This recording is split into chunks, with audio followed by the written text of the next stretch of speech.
Hi guys, இவ்வளோ ஹேண்ட்ஸமாக இருந்த இவன் இப்படி மாறிட்டாங்க. பார்த்தீங்களா, சிரிக்க மட்டும் இவனுக்கு வேறு யாருமே சொல்லியே தர தேவையில்ல. இவனோட மொட்டைக்கு தான் போயிருக்கும். இவனை பார்க்க எப்படி இருக்குது? பர்மன் மாதிரி தானே இருக்குது இவங்கள மாதிரியே.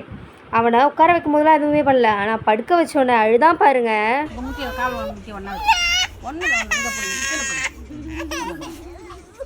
காலம்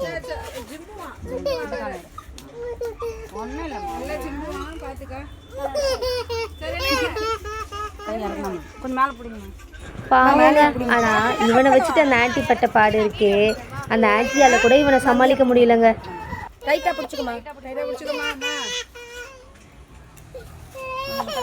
இதுக்கு நடுவில் அவங்க பக்கத்தில் நாங்கள் வேற உட்காந்துருந்தோம். எங்களை ஏஞ்சி போக சொல்லிட்டாங்க. தென் அவனுக்கு அங்கேயே குளிப்பாட்டி விட்டுட்டு அப்புறம் தம்பி தலையில் எல்லாரும் சந்தனம் தேய்ச்சாங்க. தென் இந்த ப்ராசஸ்லாம் முடிச்சுட்டு அவன் கூட ஒரு ஃபோட்டோ எடுத்துகிட்டு தென் என் சிஸ்டர் கூடயும் ஒரு ஃபோட்டோவை எடுத்துகிட்டு நேராக அவனை கூட்டிகிட்டு பீச்சுக்கு போயிட்டோம். அங்கே போயிட்ட உடனே அவனை கீழே விட்டு நல்லா விளையாட வச்சுட்டு எங்கள் அப்பாவும் மேலே தூக்கி வச்சுக்கிட்டாரு. எங்கள் அப்பா தூக்குனானே அவன் இல்லாத மூஞ்செல்லாம் காமிப்பான்.